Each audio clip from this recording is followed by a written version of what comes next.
Hi everyone, welcome back to my channel. আজ আমি আপনাদেরকে তৈরি করে দেখাবো বাঁধাকপি আর মুসুর ডাল দিয়ে বড়া করে তরকারির রেসিপি।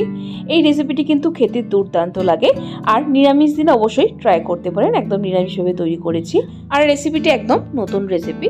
তো কিভাবে তৈরি করা হয় চলুন দেখে নেওয়া যাক আজকের এই ভিডিওটিতে। আজকের এই রেসিপিটি তৈরি করার জন্য ডালটাকে আগে থেকে ভিজিয়ে রাখতে হবে। এখানে আমি 1 কাপ মসুর ডাল প্রায় 2 থেকে 3 ঘন্টার সময় ভিজিয়ে রেখেছিলাম। দেখুন ডালটা সুন্দর ভিজে গিয়ে ফুলে উঠেছে। এখন এই ডালটাকে পেস্ট করে নিতে হবে। তার জন্য এখানে একটা মিক্সিং জার নিয়ে নিয়েছি, এর মধ্যে ডালটা নিয়ে নিব। সো দেখুন বন্ধুরা, সম্পূর্ণ ডাল নিয়ে নিয়েছি। এখন ঢাকনা লাগিয়ে মিহি করে পেস্ট তৈরি করে নেব। সো দেখুন বন্ধুরা, ডালের পেস্ট তৈরি হয়ে গেছে। ঠিক এরকম ভাবে পেস্ট তৈরি করে নিতে হবে। ডালের পেস্ট আমার তৈরি হয়ে গেল। এখন চলুন যাই নেক্সট প্রসেসে। এখানে নিয়েছি বাঁধাকপি, একটা মিডিয়াম সাইজের অর্ধেক বাঁধাকপি নিয়ে নিয়েছি। বাঁধাকপিটাকে একদম মিহি করে গ্রেট করে নেব। আপনারা চাইলে একদম মিহি করে কুচিয়ে নিতে পারেন, তবে গ্রেট করে নিলে ভালো হয়। এইভাবে মিডিয়াম সাইজের যে গ্রেটারের ছিদ্রটা থাকে সেটা দিয়ে করবেন, একদম বড় করবেন না, একদম মিহি করেও করবেন না। সো দেখুন বন্ধুরা, বাঁধাকপি গ্রেট করে নেওয়া হয়ে গেছে। এখন বাঁধাকপিগুলো একটা বড় সাইজের মিক্সিং বোলে ঢেলে নেব। দেখুন মিক্সিং বোলে ঢেলে নিয়েছি। এখন এর মধ্যে অ্যাড করে দেব পেস্ট করে রাখা ডালটা। সো দেখুন বন্ধুরা, ডাল নিয়ে নিয়েছি। এখন এর মধ্যে অ্যাড করব কাঁচা লঙ্কা আর কুচানো ধনেপাতা। ঝালটা এখানে নিজেদের স্বাদ অনুযায়ী দিবেন। তারপর অ্যাড করব কিছু গুঁড়ো মশলা। এখানে দিয়ে দিলাম 1 টিস্পুন পরিমাণ হলুদ গুঁড়ো, 1/2 টিস্পুন পরিমাণ ধনে গুঁড়ো, 1/2 টিস্পুন পরিমাণ জিরে গুঁড়ো, আর দিয়ে দিলাম 1/2 টিস্পুন পরিমাণ লাল লঙ্কা গুঁড়ো। লঙ্কা গুঁড়োটা চাইলে স্কিপ করতে পারেন, যেহেতু এখানে কাঁচা লঙ্কাটা অ্যাড করা হয়েছে তাই লঙ্কা গুঁড়োটা স্কিপ করতে পারেন। তারপর এর মধ্যে অ্যাড করে দিলাম স্বাদ মতো নুন। এখন সবকিছু একসাথে ভালো করে মিক্স করে মেখে নেব। সো দেখুন বন্ধুরা, ভালো করে মেখে নিয়েছি। মিশ্রণটা কিন্তু একটু নরম হয়েছে, কিছু হবে না। যখন আমরা বড়াটা ভাজবো তখন বড়াগুলো সুন্দর শক্ত হয়ে যাবে। বড়াগুলো দেখুন সুন্দর শেপে চলে আসে, তার মানে আমার পারফেক্ট আছে মিশ্রণটা।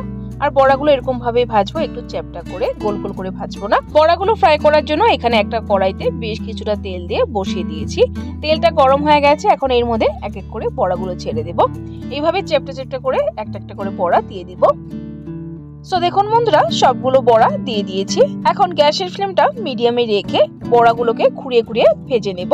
বড়াগুলো কিন্তু হাই ফ্লেমে ভাজবেন না, তাহলে ভিতরে সফট থাকবে, কাঁচা থাকবে, আর যখন বড়াগুলো ঝোলে দেওয়া হবে তখন ভেঙে যাবে।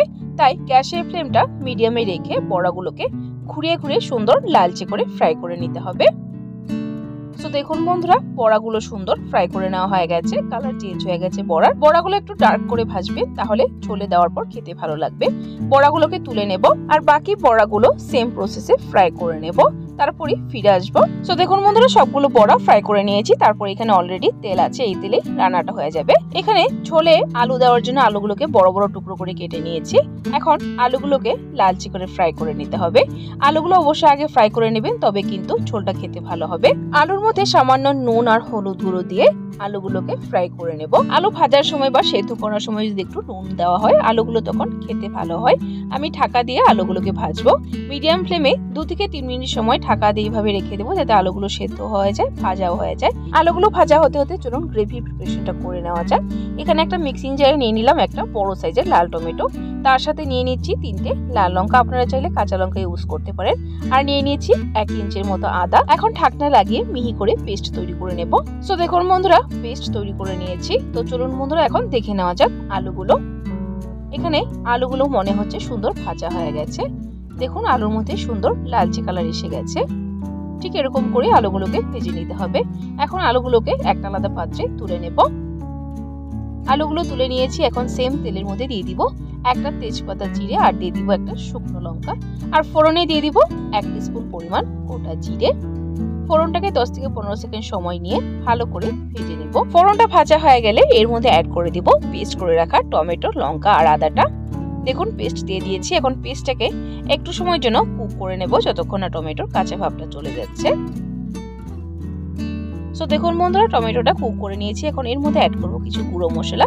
এখানে দিয়ে দিলাম 1 টিস্পুন পরিমাণ হলুদ গুঁড়ো, 1 টিস্পুন পরিমাণ লাল লঙ্কা গুঁড়ো, 1 টিস্পুন পরিমাণ জিরে গুঁড়ো, আর দিয়ে দিলাম 1 টিস্পুন পরিমাণ ধনে গুঁড়ো। এখন গুঁড়ো মশলাটা টমেটোর সাথে ভালো করে কষিয়ে নেব। যতক্ষণ না মশলা থেকে তেল আলাদা হয়ে যাচ্ছে ততক্ষণ অবধি ভালো করে কষাবো। এই মশলাটা যত ভালোভাবে কষাবে ঝোলটা কিন্তু ততটাই ভালো লাগবে খেতে। সো দেখুন বন্ধুরা মশলা থেকে তেল আলাদা হয়ে বেরিয়ে গেছে। মশলাটা আমার কষানো হয়ে গেছে। এখন এর মধ্যে অ্যাড করে দিব ভেজে রাখা আলুগুলোকে দিয়ে আবারও ভালো করে মশলার সাথে কষিয়ে নেব। আমি আবারও ঢাকা দিয়ে দিচ্ছি যাতে আলুগুলো খুব ভালো করে সেদ্ধ হয়ে যায়। মিডিয়াম ফ্লেমে 2 মিনিটের জন্য এইভাবে ঢাকা দিয়ে রেখে দেব। সো বন্ধুরা 2 মিনিট হয়ে গেছে। 2 মিনিট পর ঢাকনাটা তুলে দিয়ে ভালো করে একবার নেড়ে চেড়ে নিচ্ছি। দেখুন মশলাটা আলুর সাথে ভালো করে কষানো হয়ে গেছে এবং আলুটাও সুন্দরভাবে গলে গেছে। এখন এর মধ্যে অ্যাড করে দেব জলের পরিমাণটা একটু বেশি দেবেন, কারণ যেহেতু বড়ার ঝোলে কিন্তু অনেকটাই ঝোল টেনে নেয়, তাই জলের পরিমাণটা আগের থেকে একটু বেশি দিবেন। তারপর এর মধ্যে অ্যাড করে দিলাম স্বাদ মতো নুনটাকে দিয়ে ভালো করে নেড়ে চেড়ে তারপর আবারও ঢাকা দিয়ে একটা বয়ল আনিয়ে নিব। ঢাকা দিলে কিন্তু খুবই তাড়াতাড়ি বয়ল এসে যায়। সো দেখুন বন্ধুরা বয়ল এসে গেছে। এখন না ঢেকে 1 থেকে 2 মিনিট সময় আরো কুক করে নেব। সো দেখুন বন্ধুরা ভালো করে কুক করে নিয়েছি 1 থেকে 2 মিনিট সময়। এখন এর মধ্যে অ্যাড করে দেব ভেজে রাখা বড়াগুলো দিয়ে দিয়েছি। এখন ভালো করে একবার নেড়ে চেড়ে নেব। বড়াগুলো দেওয়ার পর আরো 2 মিনিট সময় ভালো করে কুক করে নেব ঝোলের সাথে। এই সময় এর মধ্যে অ্যাড করছি অল্প একটু চিনি। নিরামিষ রান্নাতে একটু চিনি দিলে খেতে ভালো হয়। যদি চিনি দেওয়াটা অপছন্দ করেন তাহলে স্কিপ করতে পারেন। চিনিটাকে দিয়ে ভালো করে নেড়ে চেড়ে নিয়েছি আর 2 থেকে 3 মিনিট সময় নিয়ে ভালো করে কুক করে নিয়েছি। বড়াগুলো একটু নরম হয়ে গেছে। এখন আর কুক করব না, তৈরি হয়ে গেছে প্রায় বড়ার তরকারিটি। এখন লাস্ট এর মধ্যে দিয়ে দিলাম অল্প একটু গোটা গরম মশলা ক্রাশ করে। গরম মশলাটাকে দিয়ে ভালো করে নেড়ে চেড়ে মিক্স করে নেব। তারপর এর মধ্যে দিয়ে দিব ধনেপাতা কুচানো দেওয়াটা অপশনাল, যেহেতু গরম মশলা দেওয়া হয়েছে, তবে দিলেই একটু ভালো লাগে ধনেপাতার ফ্লেভারটা। ধনেপাতাটাকে দিয়ে নেড়ে চেড়ে তারপর গ্যাসের ফ্লেম বন্ধ করে দেব। তৈরি হয়ে গেছে আমার রেসিপিটি। 10 মিনিটের জন্য স্ট্যান্ডিং টাইমে রেখে তারপর গরম গরম সার্ভ করে নেব। যে কোনো বড়ার তরকারির রেসিপি কিন্তু অবশ্যই স্ট্যান্ডিং টাইম দেবেন 10 থেকে 15 মিনিট সময়, তাহলে বড়ার ভিতর সুন্দর গ্রেভিটা গিয়ে টেস্ট বেরিয়ে যায়। অবশ্যই দেবেন স্ট্যান্ডিং টাইম। বন্ধুরা নিরামিষ দিনে অবশ্যই একবার এইভাবে রেসিপিটি ট্রাই করে দেখতে পারেন। আশা করছি আপনাদের পরিবারের সকলের খুবই রেসিপিটি পছন্দ হবে। সো বন্ধুরা রেসিপিটি কেমন লাগলো অবশ্যই কমেন্ট করে জানাতে ভুলবেন না। যদি রেসিপিটি ভালো লেগে থাকে তাহলে কিন্তু একটা লাইক দিতেও ভুলবেন না। আরো এরকম নিত্য নতুন নিরামিষ রেসিপির আপডেট পাওয়ার জন্য আমার চ্যানেলটাকে সাবস্ক্রাইব করে দেওয়ার জন্য অনুরোধ রইল। সাবস্ক্রাইব করে পাশে থাকা বেল আইকনটা ক্লিক করে অল করে দিবেন, তাহলে আমার চ্যানেলে যখনই কোনো নতুন রেসিপি আসবে নোটিফিকেশন আপনাদের কাছে পৌঁছিয়ে যাবে। ভিডিওটি যদি আপনারা ফেসবুকের থেকে দেখছেন তাহলে পেজটিকে অবশ্যই ফলো করে ভিডিওটিকে লাইক করে দিবেন। ভিডিওটি সম্পূর্ণ দেখার জন্য অসংখ্য ধন্যবাদ। ভালো থাকবেন, সুস্থ থাকবেন।